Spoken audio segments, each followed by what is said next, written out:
Welcome to Fan for Racing Radio. I'm Fan for Racing Sharon, and joining me tonight is Jay Huseman. Welcome to the show, Jay. Thank you, Sharon. And obviously, again, even more pumped up as we now have the duels in the book, and we're doing the Daytona 500 preview. Yes, indeed. And it should be a lot of fun. I was able to watch Duel 1. I guess you watched Duel 2. So I guess we'll give an update on what happened there.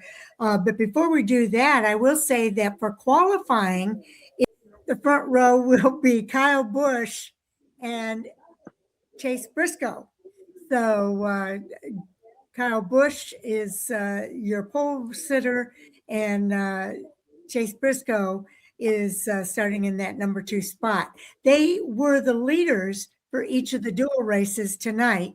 And it was Joey Logano who won the first duel, and Jay. Yeah, and in the second one, what always a good thing when NASCAR's most popular driver wins, and that is Chase Elliott. So some good things going on. You mentioned Kyle Busch. I think it's great to see him at least have the pole, take it step by step, but up front. Absolutely. And it was an interesting race for Duel 1. I know Ryan Preece was up front for a good part of the first half of that race. And then he kind of slipped to the back. The open drivers were Jimmy Johnson, and Jimmy Johnson does have that provisional, so he's safe. But the other open drivers were Casey Mears, Corey LaJoie, and Chandler Smith. And it was kind of disappointing because Chandler Smith and Corey LaJoie were running up front for most of that race. And I thought those were the two that were going to kind of duke it out at the end. But on the last lap, Corey LaJoie got loose, spun into the wall, and Casey Mears came awfully close to hitting him, but was able to skirt right past him and ended up with an 8th place finish. It took out Chandler Smith as well. So, and J.J. Yaley and B.J. McLeod were the ones going forward in the second race. Yeah, and they got beat out in that second one when you're talking about the open driver by Anthony Alfredo in the Beard Motorsports. And you mentioned it, there's the heartbreak story, but there's also that rejoicing and great moment seeing Casey Mears get in. I know he's going for a record as far as career number of starts. For Beard Motorsports to get in, Anthony Alfredo, if you saw his post-race interview, just absolutely choked up in tears. He said he had been holding on to a black cloud since last year when he didn't race his way in. And there's other drivers are feeling that this year. So there's the good and the bad, and it comes with what you mentioned, Daytona racing. Sometimes it's not of your own doing. The one thing we saw yet again this year, I will say this, if one race seems to be mellow, the next one's a little wild. Sharon got to see that first one, which was pretty wild. Second one went caution free. So we have that to look forward to every year, and we'll see how it shakes out then come the Daytona 500.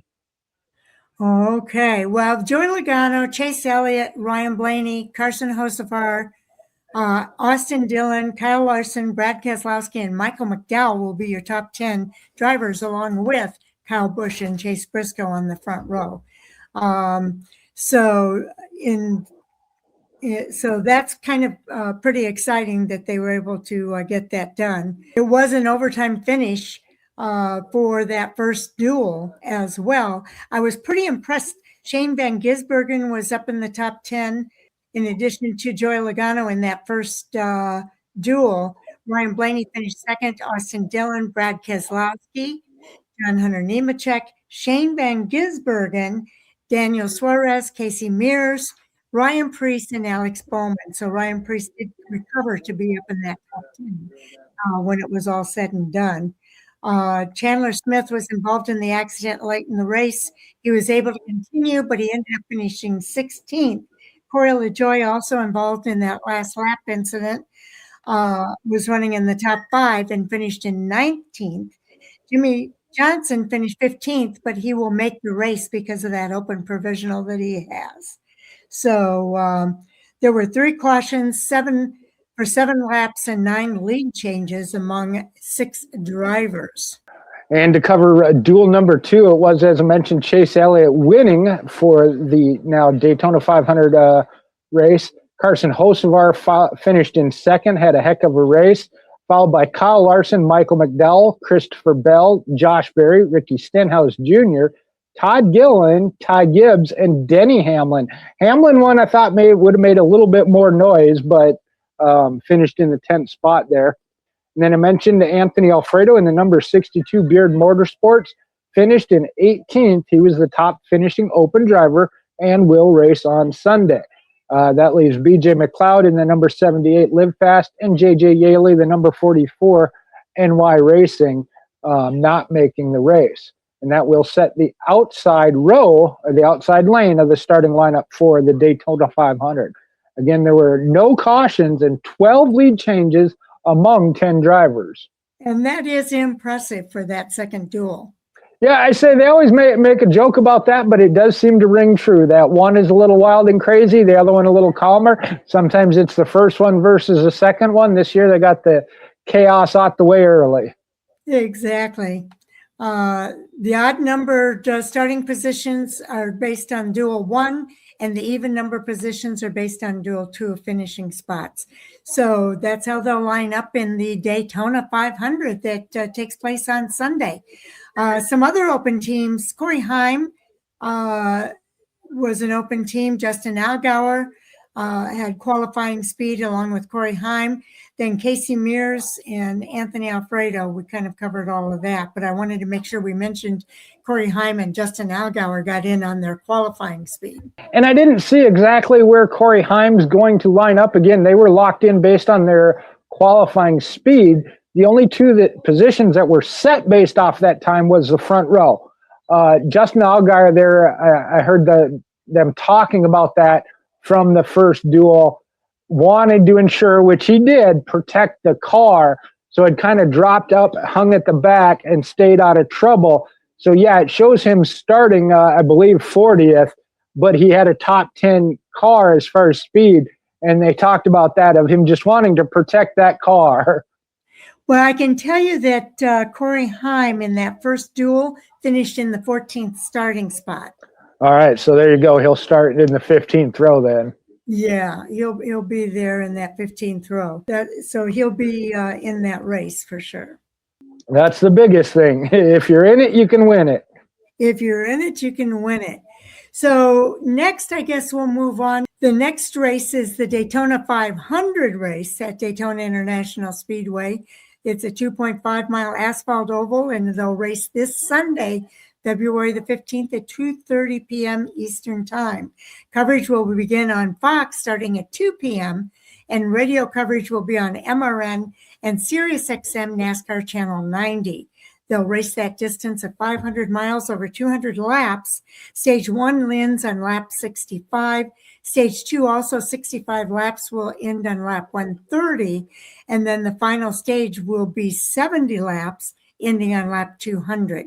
And the first thing we got to look at when we're talking about storylines for the 2026 Daytona 500, it's the 68th running, is possible history all by itself, and that is William Byron going for a three-peat. He has won the last 2 Daytona 500s back-to-back, and he's the 5th driver to win consecutive 500s. Even an organization has ever won 3 consecutive Daytona 500s. And he became the youngest driver to win multiple Daytona 500s with his 2025 win, and that broke his team owner's record, Jeff Gordon. And 2 Daytona 500 wins are his only top 20 finishes in 8 starts. I didn't realize that. How about that? 3 wins at Daytona in 16 starts, including his first Cup win, which came in Atlanta in 2020. Okay, that was in August of 2020. He won the pole for the 2019 Daytona 500, which was pretty cool. And in total, 5 wins in 40 drafting track starts. Okay, so who came the closest to 3 straight in history, Jay? Well, that would be, and obviously you got to put Richard Petty always at the top of the list. You got Richard Petty won it in back-to-back years in 73 and 74, but finished seventh in his third year trying to break that. Cale Yarborough went back-to-back in 83, 84, and then came back and finished 36. Sterling Marlin in 94 and 95 ended up 40th in that third year. The closest to do it, and this doesn't surprise me, was Denny Hamlin. He won in 2019 and 2020 and finished fifth in his third year. So that was 2 positions better than Richard Petty. And right now we got the active streak of William Byron, again, has the 2 wins. So the record is fifth by Denny Hamlin. He's looking to actually put together a line all by himself of 3 straight wins. And I'm going to go the other direction when it comes to organizations to win consecutive 500s. Hendrick Motorsports is the only active organization to have done it most recently in 24 and 25. Joe Gibbs Racing did it in 19 and 20. That ties in with Denny Hamlin. Hendrick Motorsports did it again in 2013 and 14. And again in 2005 and 2006. I'm guessing that was with Jimmy Johnson, maybe.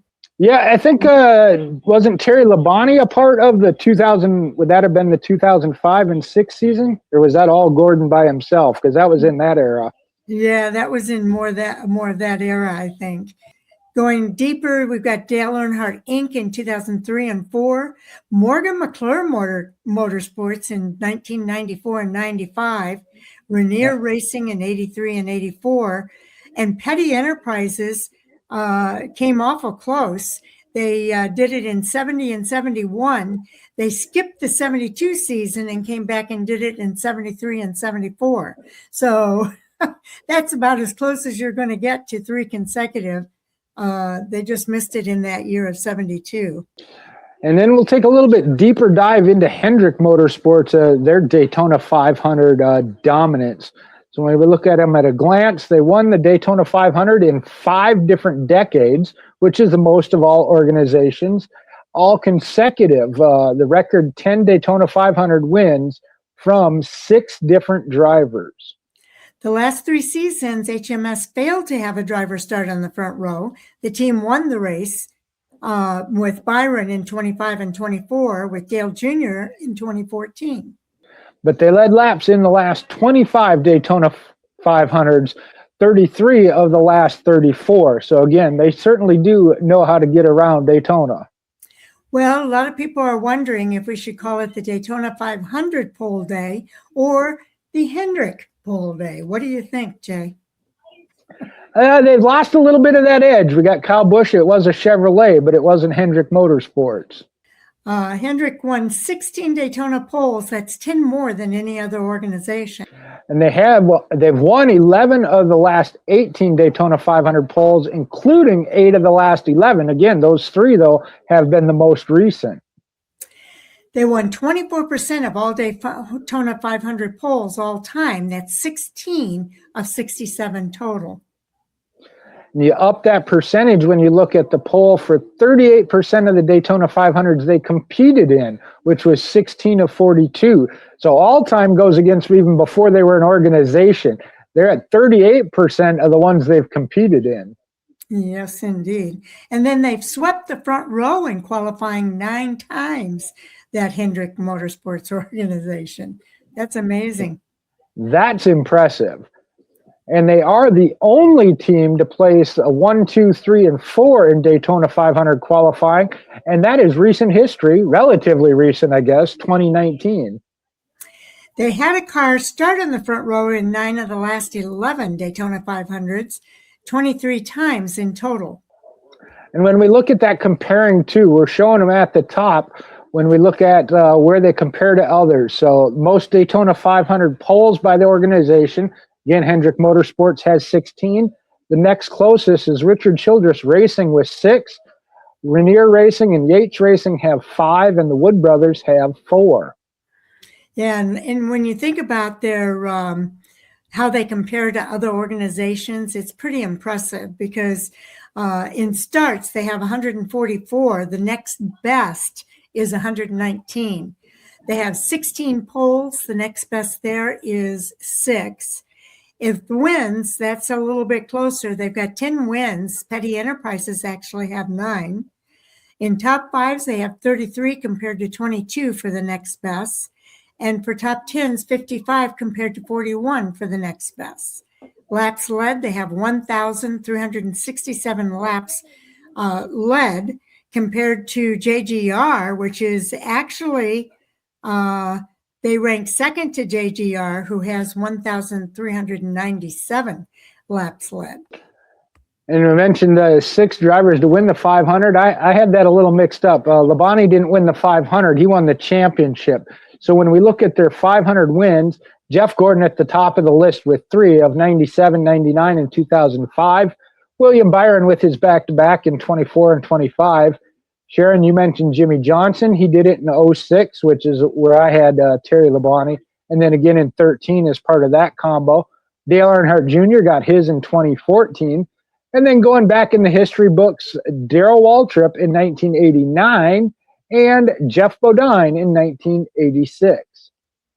Okay, now the most different drivers to win for a team. So for Hendrick Motorsports, they have those 10 wins. They've done that with 6 different drivers. The Wood Brothers Racing's 5 wins and 5 different drivers all winning those races. Petty Enterprises has 9 wins with 3 drivers. Richard Childress, 3 wins, and Team Penske both have the same stat here. 3 wins, 3 different drivers. Yeah, I don't know which one of those is more impressive. Same organization, but with a different driver, or multiple wins with a shorter number. So not sure which one of those I'm more impressed with. Oh, there you go. I guess it's depending on who your favorite team is. There you go. Now we're going to talk about the starting lineup. We kind of already refreshed you on this year's. Just a quick recap, though, of Chase Briscoe won the pole for the 2025 Daytona. That's significant because it was the first Toyota pole for the Daytona 500.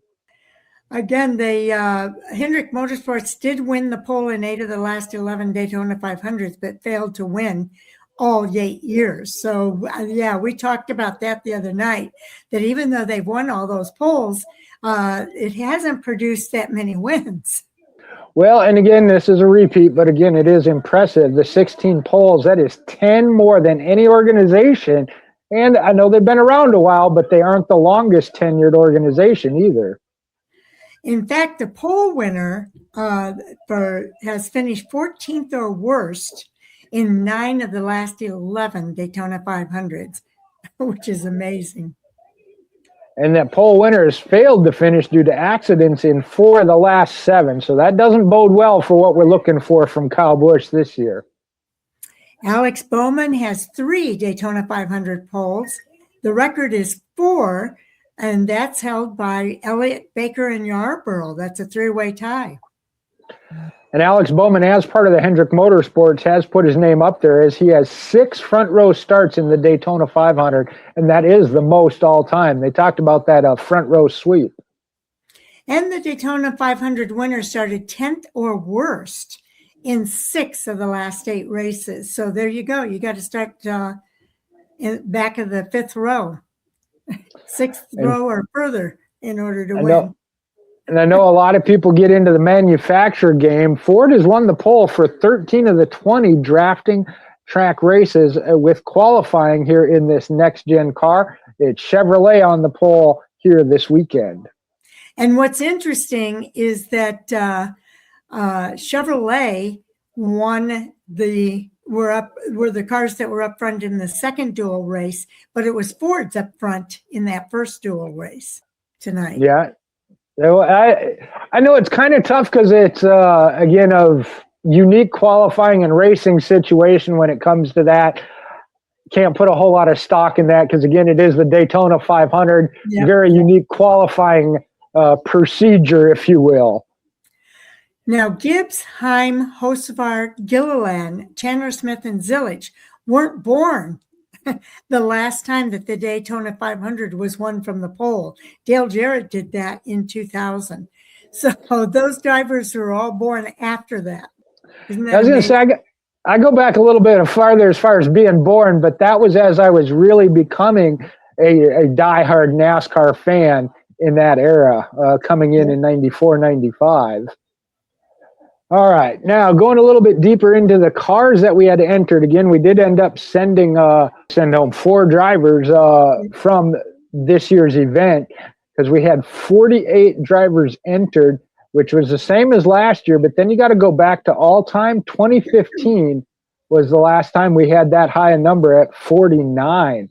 It's ranged in the 40s throughout that time period, but those are the highlights from that list. Okay. And the youngest Daytona pole winners, let's go with the driver who won the second duel tonight. Hendrick Motorsports driver Chase Elliott was 20 years, 2 months, and 17 days for Hendrick Motorsports.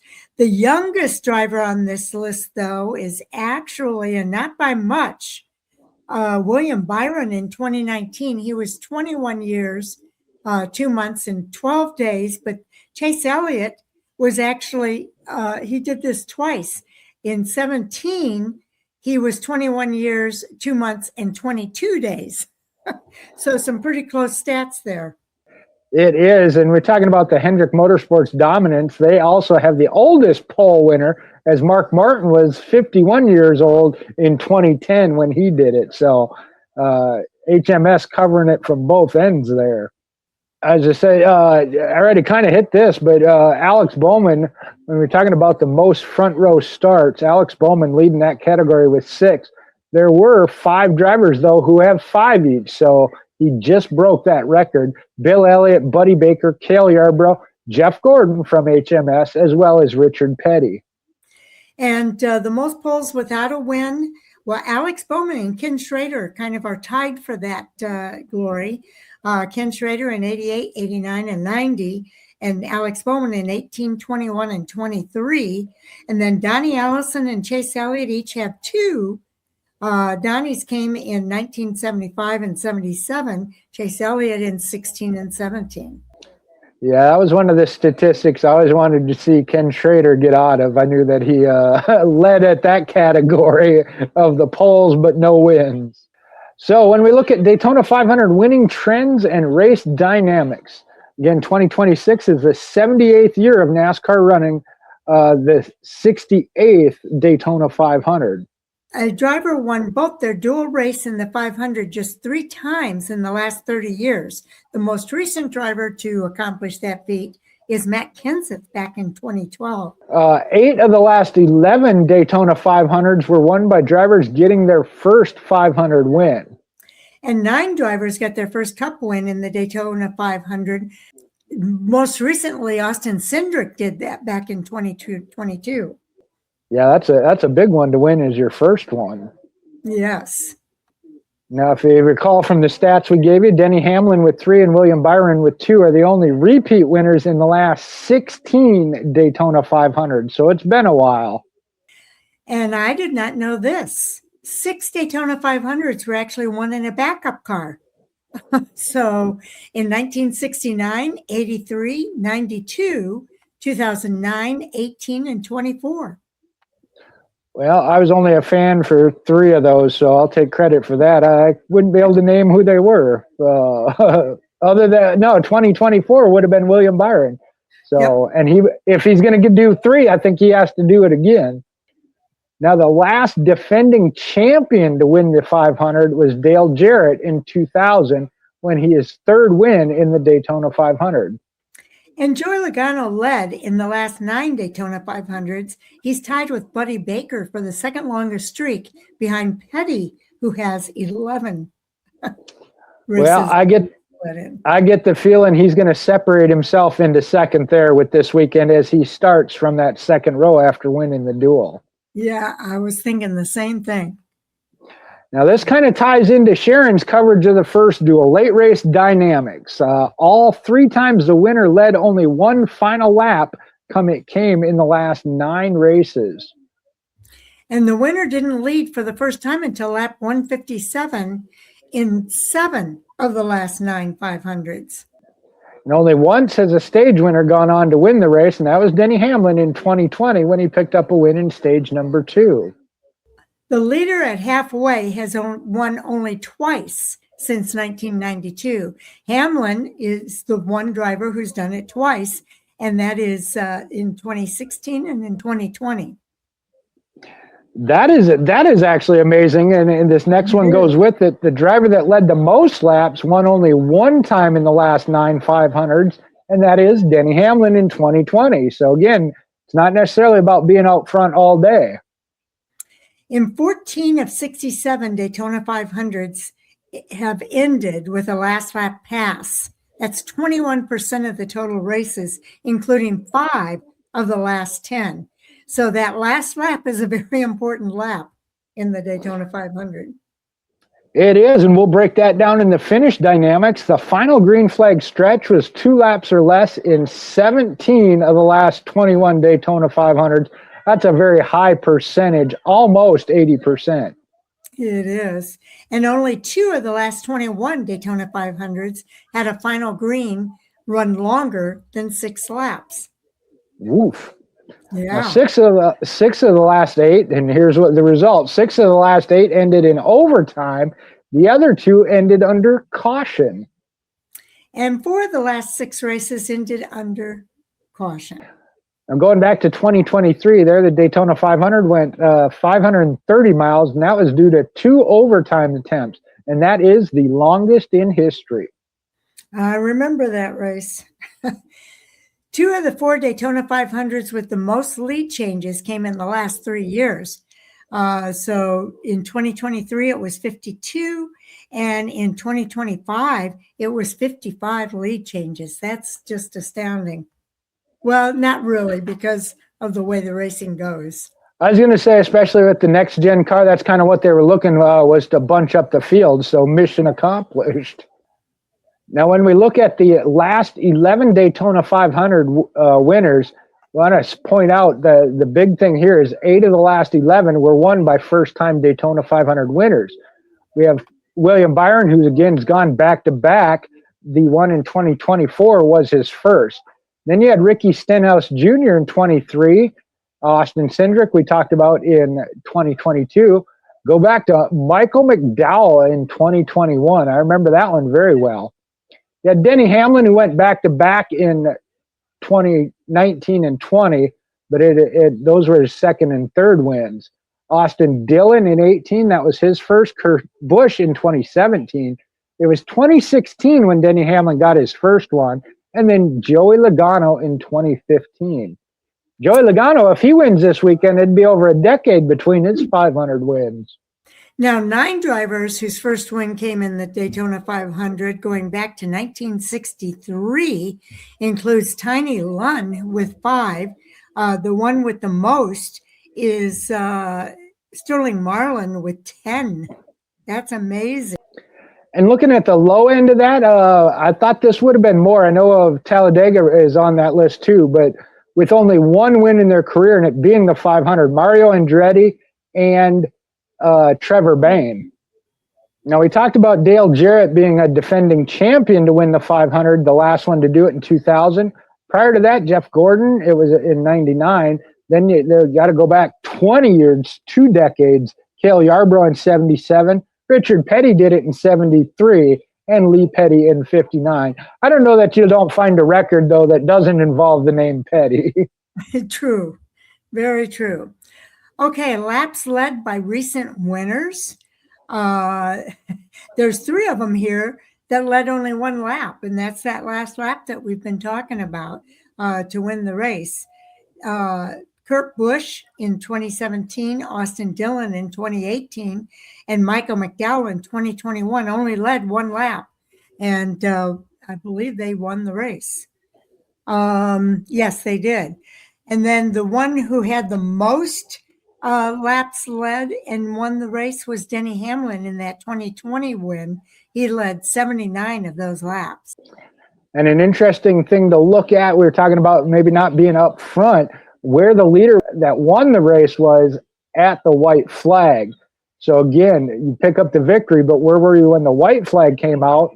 only 4 times out of the last 10 races has the leader at the white flag gone on to win the race. Denny Hamlin in 19 and 20, Austin Cindric in 2022, and Ricky Stenhouse in 23. I'm sorry, one more, William Byron in 24.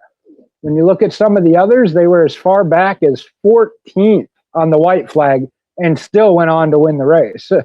Yes, indeed. Well, William Byron last year, let's cover him because he's got some pretty good numbers here. In 2025, William Byron, with 1 to go, was 9th. With 2 to go, he was 9th. With 5 to go, he was 9th. And with 10 to go, I should have did this the other way around. He was 15th. So he was pretty steady, but he was kind of the furthest. He was the only driver that was the furthest back at all of those checkpoints. Isn't that amazing? Yeah, the only one that I see that is real outrageous would be back to 18 with Austin Dillon, because he was 3 behind with 1 to go, 4 with 2, 4 with 5 to go, but as far back as 12th with 10 to go, and that's the second highest behind William Byron's 15th. Yep. Most everybody was pretty close to the front when it happened. So you want to be close, but not necessarily at the front. Correct. All right, attrition trends, because accidents and attrition are all part of the Daytona 500. At least 10 DNFs for accidents in each of the last 9 Daytona 500s. That's the longest streak in double digits. Yeah, this is a little disappointing, but we joke about it because it is a Daytona and the big one. At least 38% of the field has failed to finish in the last 9 Daytona 500s. And the average running position for the start of the big one at Daytona in the next-gen car is 5th. Well, so now we don't want to be up front. We don't want to be in the top 5. I don't know where you want to be. Yes, and again, we'll kind of highlight the worst-case scenario in this next one, too. Yeah, it says cars involved in accidents since 2014. So looking a little over a decade. Some highlighted numbers, 2025, second highest. There were 35 involved in it, as we mentioned. 2019 involved 36. The only other ones in the 30s was 2017 had 32. 2024 had 30. And it's been 28 in the 20s, the rest of them, except for 2016. I don't know why that one stands out, but they only had 11. 2015 had 12. Yeah, for some reason, they didn't have that many. Okay, let's talk about some manufacturer battles and storylines. Chevrolet drivers have won the Daytona 500 the last 3 years. That's the longest streak by a make in the last 18 years. Wow, you're right. I didn't realize that we hadn't seen a manufacturer dominance like that. So yeah, 3 is the minimum that you have to have a streak. Yeah, isn't that crazy? Now, all 3 of Toyota's Daytona 500 wins came with one driver, and that is Denny Hamlin. And a Chevrolet driver has not led the most laps in the Daytona 500 since 2015 when Jeff Gordon did it. That's incredible. Again, I realize they haven't been as dominant, but I didn't know it went back that far. Now, here's where the dominance does come in of what we've talked about Ford. The drivers for Ford have led 59% of the laps raced at Daytona in this next-gen car. And Ford won the pole for 13 of the 20 drafting track races with qualifying in the next-gen car. So that's pretty dominant. And we talked about William Byron as the current one to have a shot at the three-peat, the one that has 3 victories. Talk about Denny Hamlin's legacy. The 3 wins in the 500 is tied for 4th all time. And the best finish in the next-gen car is 17th, and that was in 2023 for Denny Hamlin. Now, he was in the lead, though, on the last lap of the 2025 Daytona 500. He was taken out in what we call the big one. And all 3 of Toyota's Daytona 500 wins have come with Hamlin behind the wheel. I think we mentioned that earlier as well. It is. And when we look at his last 12 Daytona 500s, again, his victories coming in 16, 19, and 20. I didn't realize that with the next gen car. Going back in recent after his 2 back-to-back wins, we mentioned he did finish 5th in 2021. And then, 2 in the high teens, a 24th and a 37th. So his recent history is not looking good. Most wins without a Cup championship. Well, we only have one driver, in the active driver in that category, and that's Denny Hamlin, 60. He has 60 wins and not won the championship yet. The other 2 drivers are Junior Johnson with 50 and Mark Martin with 40. He's in some good company there. Yeah, I didn't know. I didn't have Junior Johnson on that list. Him and Mark Martin are the 2 that get talked about the most, but Junior Johnson also in there. Yes, indeed. Well, we've talked about chasing their first 500 win, and the chase is back this year, coincidentally, and Kyle Busch is on the pole. He leads all drivers in laps led amongst winless drivers with 342. So let's see if we can break some of those records this year. You just might do it. Although he is on the pole, so we know that doesn't always bode well, but maybe he'll break that trend too. That's true. Yeah, I got to break that trend as well. You're right. Okay, now Dale Earnhardt holds the record for the most starts before a Daytona 500 win. He won in his 20th start.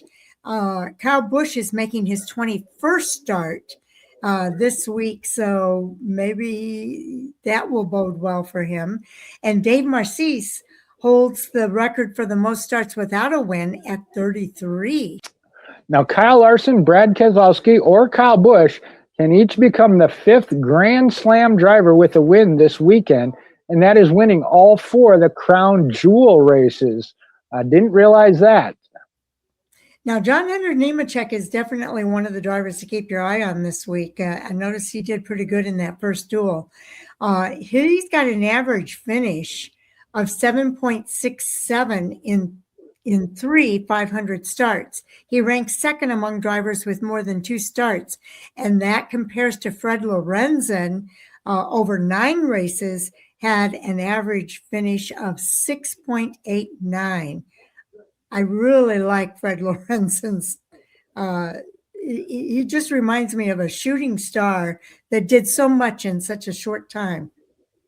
Yes, indeed. I know for me, I had to look back in history books for that, but that is one of the names that continuously pops up.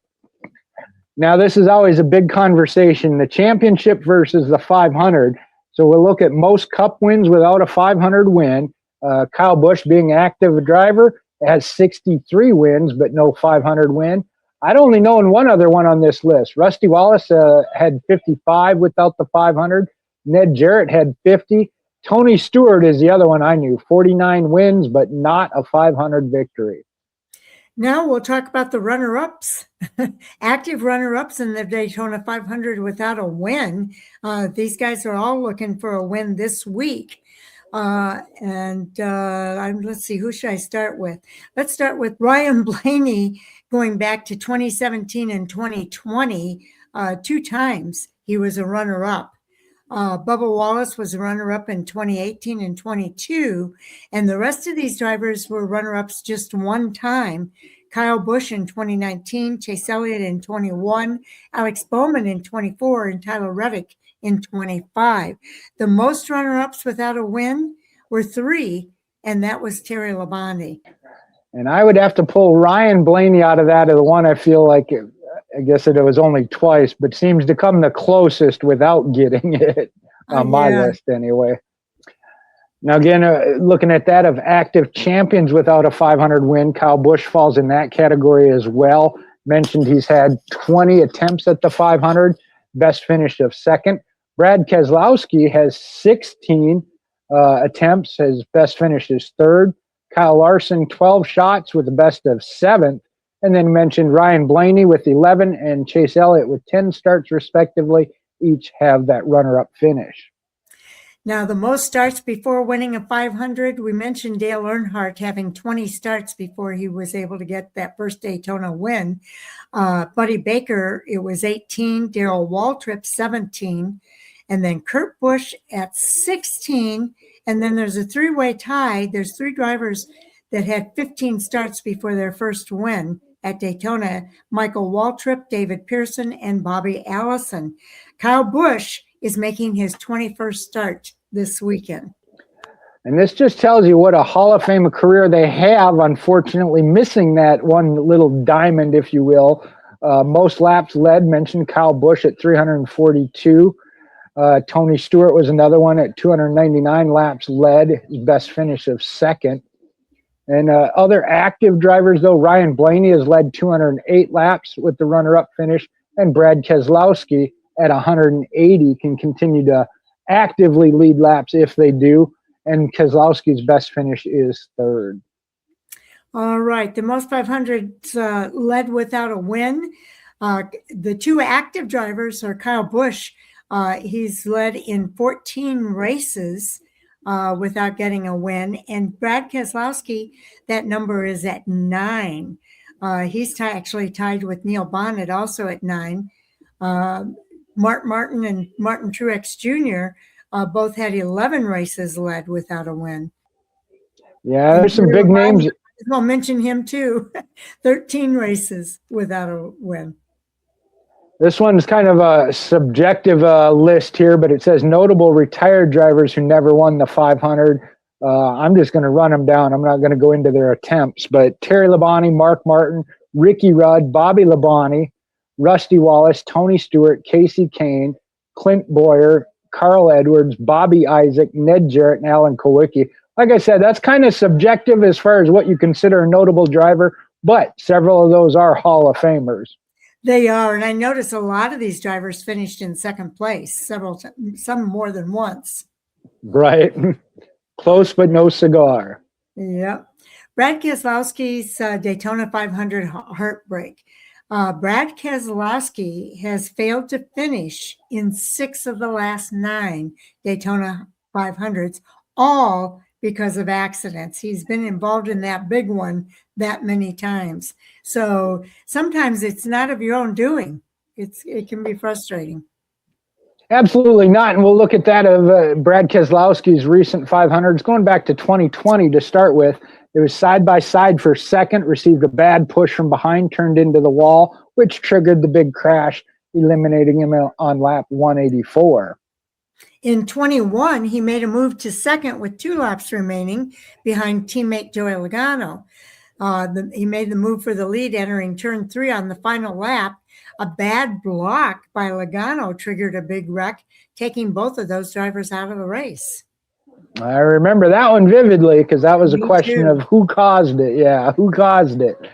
2022, he restarted, though, 4th on the final restart, was side by side with Austin Cindric for the lead throughout the final 2 laps, but then just got shuffled out of line, exiting turn 4 on the final lap and finished 9th.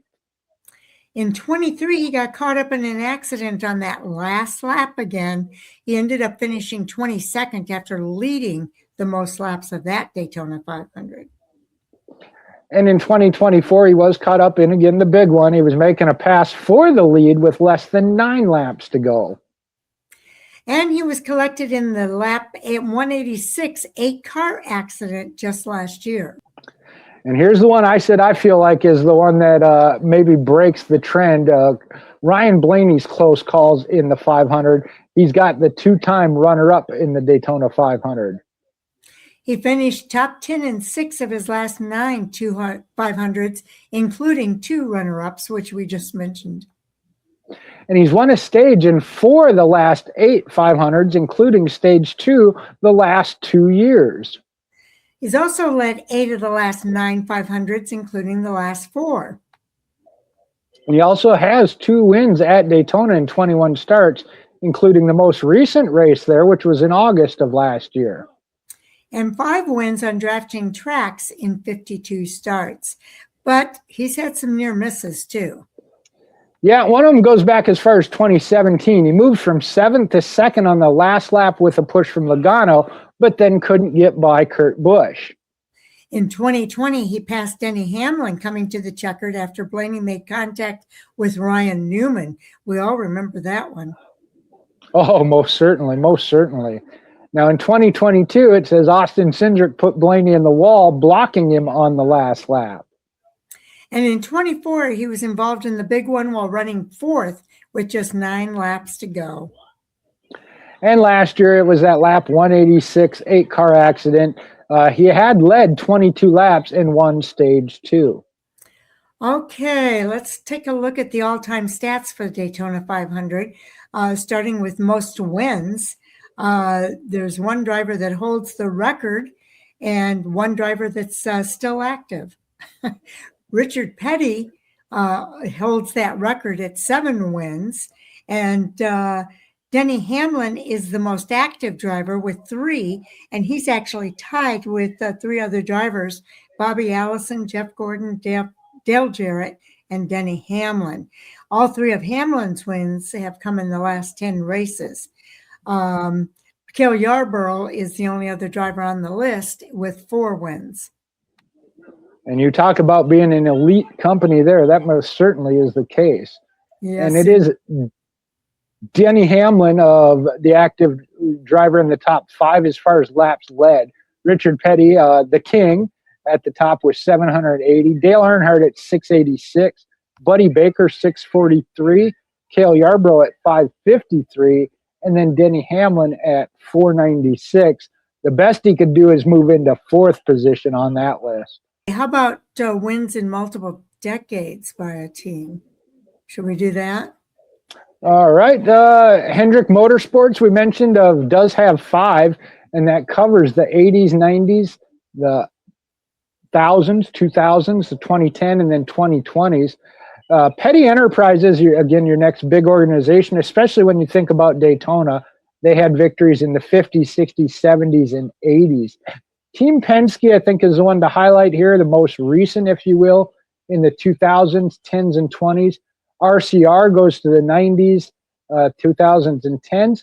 Last one I'd highlight would be the Wood Brothers, as theirs was the 60s, 70s, but then also picked one up in the 10s with Trevor Bayne.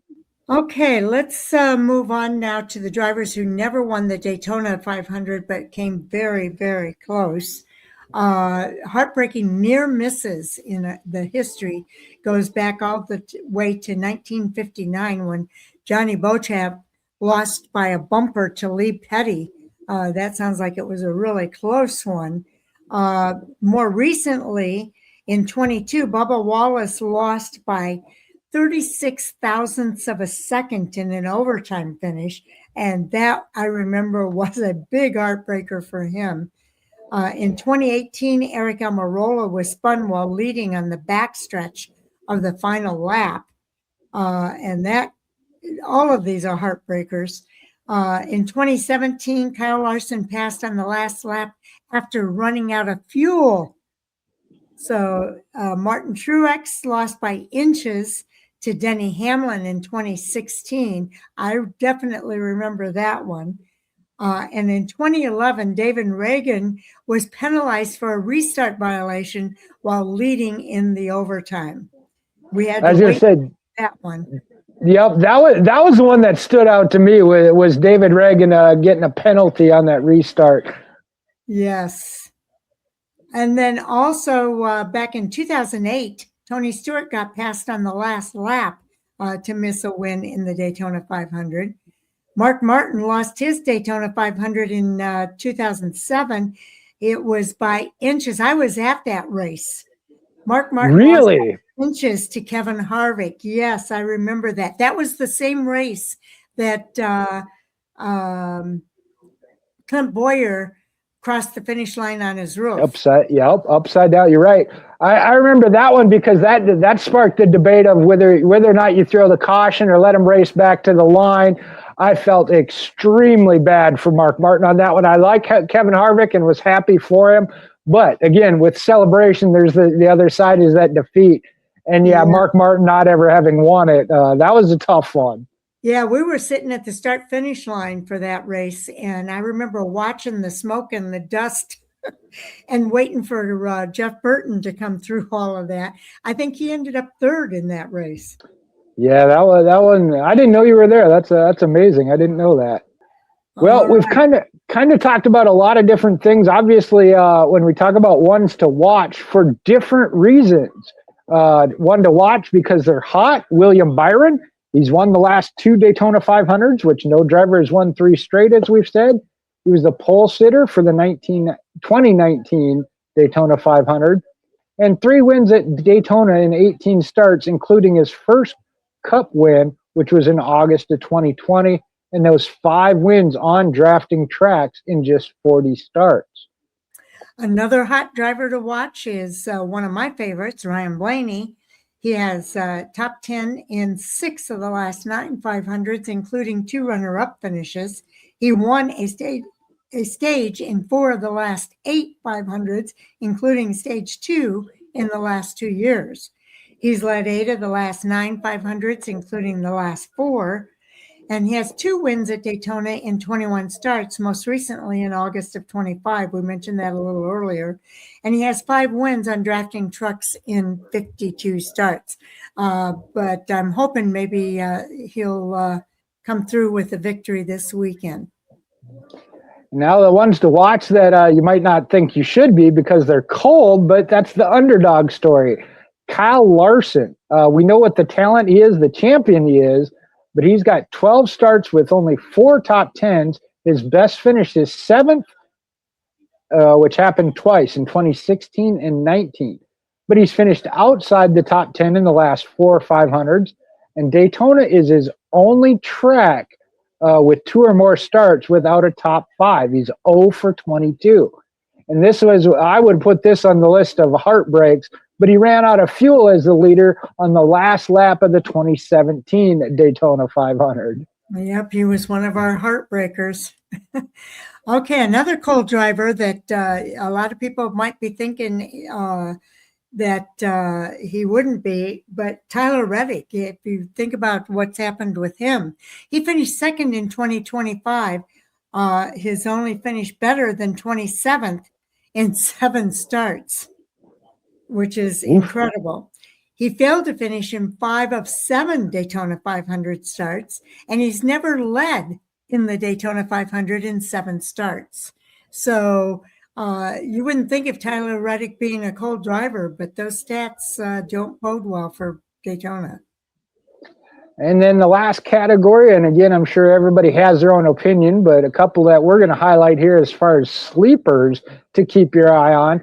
And I agree with this one for sure. AJ Allmendinger. He's got 12 starts with 5 top 10s.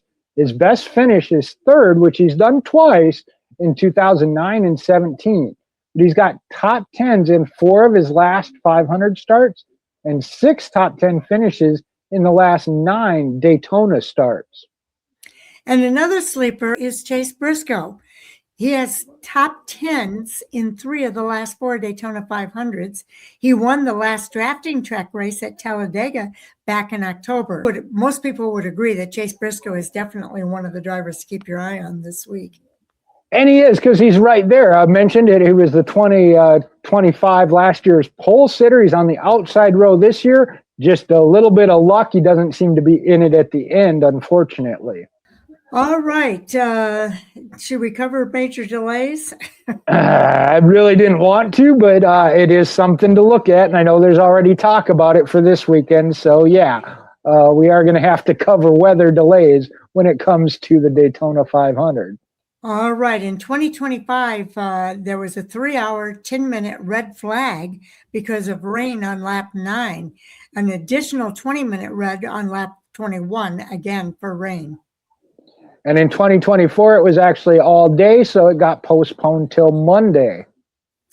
And in 2021, a red flag for lightning at 3:28 p.m., rain shortly after, and then 5-hour and 40-minute red flag. And in 2022, the start was delayed to 4:20 p.m. after rain during the pace laps, and then it rained again on lap 20, postponed the race till Monday. Yeah, that was actually in 2020. And then in 2014, rain on lap 37 brought out a 6-hour and 22-minute red flag. And in 2012, it was rescheduled from Sunday to Monday evening due to rain, which also included a 2 hour and 5 minute red flag. And that was one I was trying to remember what year. Juan Pablo Montoya hitting the jet driver. I was in Japan watching it technically Monday morning into Monday afternoon based on the time delay. But yeah, I remember that when that camera shot the speed shot and all of a sudden it blew up. Okay, 4 of the last 6 Daytona 500s had weather delays, including 2 postponed from Sunday. So, yeah, that's pretty amazing. We'll have to see what happens this weekend. I hope the weather holds out. Yeah, that's one of those we all want to see that trend that no longer continue for sure. We've got several Daytona or Cup Series champions that are going to be in the 26 Daytona 500 field. We do indeed. Jimmy Johnson, obviously, we talked about him getting that provisional start. 7 championships. He's in there to win a 500, multiple 100 wins. Joey Logano has 3 championships. Kyle Busch and Kyle Larson each have 2 championships now. And Ryan Blaney, Chase Elliott, and Brad Keselowski they're looking for their first 500 win. They already got the championship locked down. Okay, let's take a look at some of the changes that are taking place for this season. I'm going to start with the chase returning. It'll be a 16-driver field making up the 10-race chase to win the championship. Next couple revolve around Trackhouse Racing. We got Connor Zilic in the number 88 Trackhouse Racing Chevrolet now with crew chief Randall Burnett. And Shane Van Gisbergen's number is going to change. Last year, he drove the number 88. This year, you can look for Shane Van Gisbergen to be in that number 97 car. And part of that shuffle up included Daniel Suarez as he moves over to Spire Motorsport Chevrolet number 7, replacing Justin Haley. And Ross Chastain's new crew chief, Brandon McSwain, replaces Phil Surgeon up on top of the pit box. And I listened to an interview of Noah Gregson talking about this one. New crew chief Grant Hutchins, he's happy with that, but he did replace a friend in Drew Blickensderfer.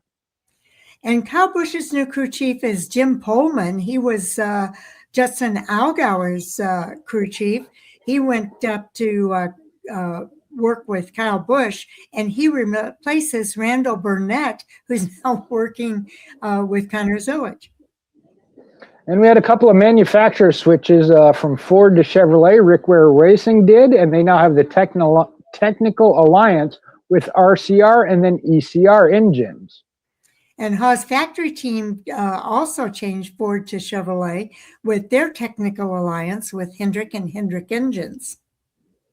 And I know a lot of fans were happy about this, the 750 horsepower. They increased the horsepower in ovals under 1.5 miles in road courses, which is up from 670 last year.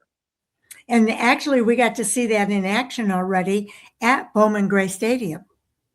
Yep, that doesn't affect the 500 here, as that's the super speedway where they have the restrictor plate.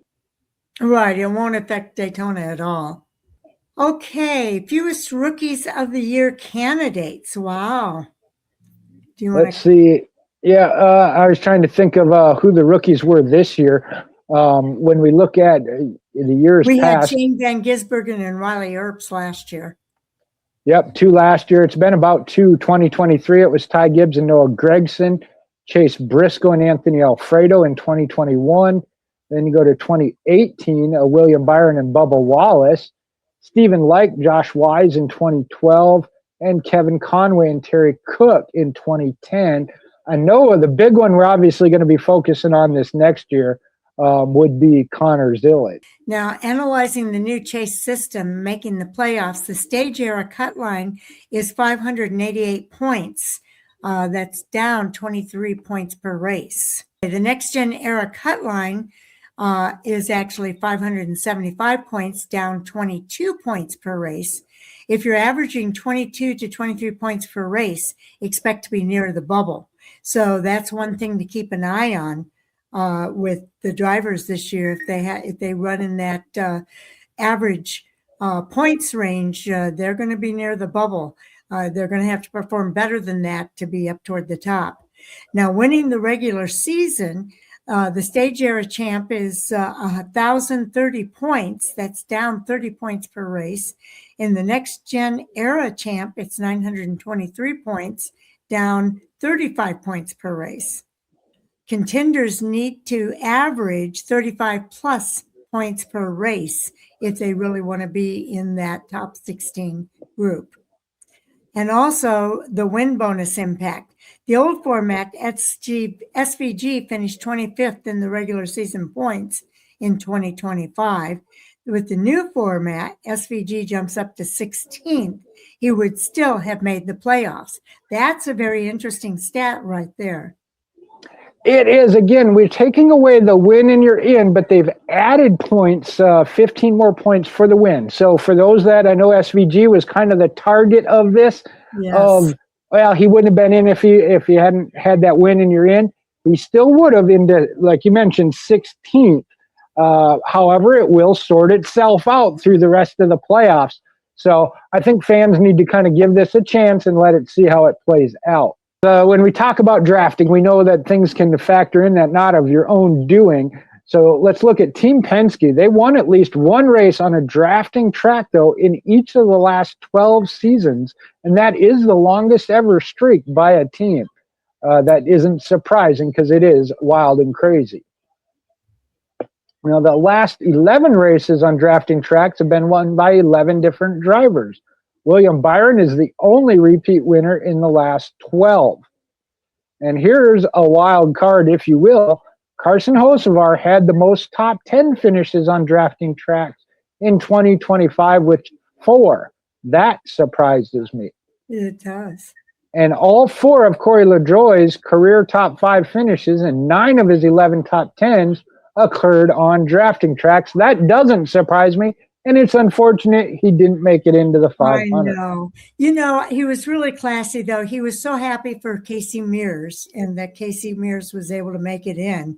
But super disappointed for himself. He really wanted to be in there and contending this weekend. Okay, let's talk about the Crown Jewel events, which are the Daytona 500, the Coca-Cola 600, the Brickyard 400, and the Southern 500. Drivers with the most are Jeff Gordon with 17, Jimmy Johnson 12, Bobby Allison 10, along with Richard Petty. Those are your double-digit drivers. The only active driver that's on this list is Denny Hamlin with 7, but he is also tied with David Pearson and Darrell Waltrip. And Sharon broke it down. That's active drivers, Denny Hamlin with the 7. Other active drivers that have crown jewels, Kyle Busch has 4, Brad Keselowski, Kyle Larson have 3, Austin Dillon, Eric Jones, William Byron, and Chase Briscoe each have 2. And then there's a list of 8 that have only single, and they don't break that all the way down. Crown jewels by active drivers. Just pull out some highlights here. Denny Hamlin, again, has the most at 7, 3 in the 500, 3 Southern 500s. Kyle Busch is 2 with the Brickyard. The only one, other one I would pull out is Eric Jones, and both of his are in Southern 500s. I know that's a big one, tough one to win, period, as is Chase Briscoe, his 2 also in the Southern 500. So all the others are kind of scattered. My screen doesn't want to enlarge, so I'm going to be looking real close up front here. As far as Grand Slams and Crown Jewel events, in 1997, it was Jeff Gordon with a win in all 4 of those events. Dale Earnhardt in 98, Jimmy Johnson in 2006, and Kevin Harvick did it in 2014. Kyle Larson, Brad Keselowski, and Kyle Busch can each become the 5th driver to compete a Grand Slam this weekend. I was going to say, that's why we were highlighting that, of those active drivers that have a shot at completing it by filling in the Daytona 500. I think that pretty much wraps up our Daytona 500 preview, Jay.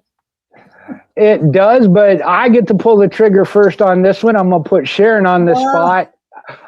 I'm not asking who your I was going to say, I'm not asking who your favorite is. I'm asking who do you think is going to win. I can already answer who you want to. One and the same. Well, and I wouldn't be able to argue it, so go ahead and say it. I think Ryan Blaney is going to win this weekend. Him and his teammate were working together pretty well in that duel, so I have high hopes.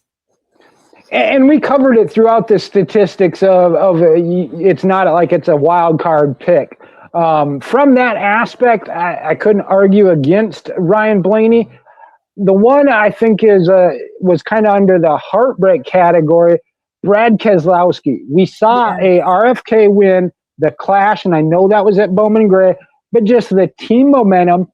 He's coming back from the injury, and if you follow any of the storylines, when he was injured many years ago, in a different type of accident, he came back and won at Pocono. So I think Brad Keselowski, has a lot of momentum. There is a lot when it comes to, you're talking about favorites or sentimental. We talked about Ryan Blaney being in that runner-up category. Kyle Busch, Bubba Wallace, I think have been so close and deserving, and maybe got it taken away from them. I think those are two you put in that category. Mentioned Kyle Busch leading the pack with the pole win and needing to rebound. But all of that was said to this. I know he won the duel, not the pole, but the duel. I'm just thinking about him. Are we in an even? No, he may win the championship. The championship equates to even number of years. I'm going to go with Joey Logano. Yep, I think Joey Logano. Again, it's tough to tell with the duels the way they're set up, not the whole pack. Ford, I think, has shown again they bring that dominance to super speedway racing. I think it's Joey Logano. We picked teammates. I thought you were going to go to Chase Elliott. That's one we've talked about. They've always had the pole speed and setup speed. I will say this. I know we didn't kind of do a review of the duels.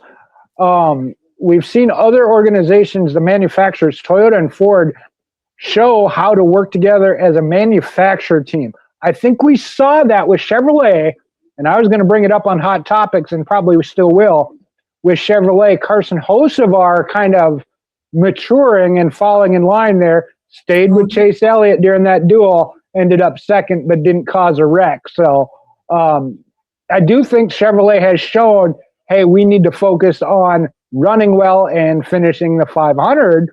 So again, Chase Elliott, obviously not a sleeper pick by any means. Would be huge. It would be huge.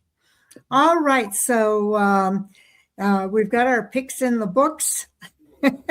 And it's funny that we both chose somebody from Team Penske. So we'll see if they can follow through with that this weekend. Well, and we talked about it too. One of the stats we threw out that I said did kind of surprise me. We haven't seen a manufacturer dominate as far as victories. Chevrolet being on a 3-race streak. Again, that's the minimum to make a streak. So I was just going to say, if you're looking for that William Byron three-peat, again, he was involved. I don't know if he has to go to a backup car. Again, I didn't get to see that first duel, but was involved. Starting actually shotgun on the field 41st. So to see him to come from the back to the front would be an amazing story, as it would also add to the three-peat. And one thing that I think we haven't really mentioned yet is that Chevrolet has a new vehicle that they are using this season that is supposed to help them. I think last year they had a problem with the nose, so they've taken care of that.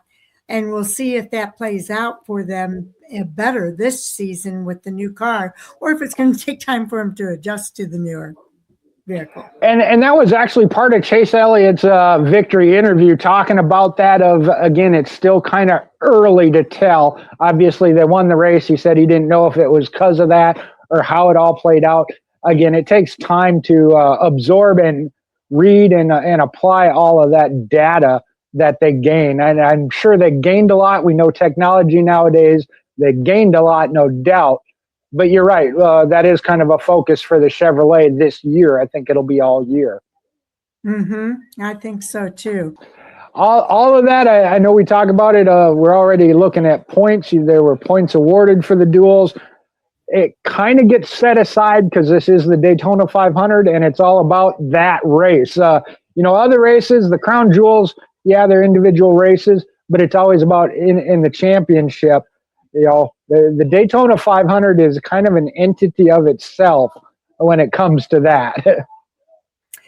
Cars to the rear of the field for the Daytona 500. I want to mention this because William Byron did have a wreck in that first duel, and he's going to have to go to a backup car. He is going to a backup, okay. Daytona 500. And Chris Buescher, same situation. He was involved in that last lap incident, or one of the incidents in that first duel, and he's going to have to go to a backup car as well.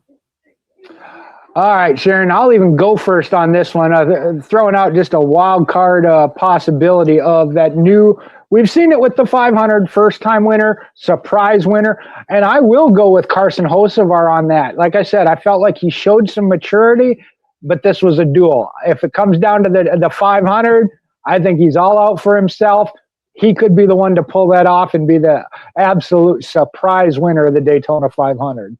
Yeah, I was looking to see if they've got the lineup posted yet for the Daytona 500. Who's your wild card pick of if you had to pick a surprise out of the blue winner? My wild card pick? That's a good question. And they call him a sleeper, so I guess I can call him the wild card. But I'm going to say, what about Connor Zilisch? Wouldn't he just... That would be, you're right. That would be the ultimate of that. We know his road course expertise, the super speedway as a rookie coming in. That would absolutely trump mine for sure. He had some good runs in that dual race, but so did Chase Briscoe. I started to go with Chase Briscoe being kind of the underdog. They called him a sleeper. Right. Yeah, they had him kind of as the sleeper, so... Yeah, but I'll give you that one. But Connor Zilisch definitely would be. Yes. It's been a while. We talked about going back to Trevor Bayne of a rookie winning a first time in the Daytona 500 or first win. So, yeah, Connor Zilisch definitely covers that category. It would be. Yeah, I'd like to see that happen, especially after he lost the championship last year. Right. Speaking of heartbreaks, yeah. that goes under the heartbreak of a lifetime category. It really does. It would be great to see him start off the season with that victory in one of the biggest races for the NASCAR Cup Series. So it'd be kind of interesting to see what happens with him this year. He had some good moments in that first duel. Okay, I think we've covered everything now, Jay. We can't preview no more. Now we get to sit back and watch, and it starts with the truck racing tomorrow night. I know qualifying is going to be on tomorrow afternoon sometime. So looking forward to it. I'm going to spend a lot of time in front of the TV. Yep. So I hope you enjoy your race weekend, and we will see you on the other side of the weekend when we do our Hot Topic Sound Off on Monday night at 8:15. On Monday night. We are going to push it back by about 15 minutes to give Jay some time to get home and get settled before we get right into things. Yeah, speaking of that, and I'm sure hot topics will change. I had a couple on my list already, but we know with the big one and other things that happen throughout a Daytona weekend, we will have plenty to talk about come Monday. Yes, we will. So stay tuned for our Hot Topic Sound Off at 8:15 on Monday night, and enjoy the race weekend. Enjoy the 500. And thank you for tuning in. We do appreciate everybody taking the time to see our previews for all of our previews, and we hope they're helpful to you. Take care, everybody.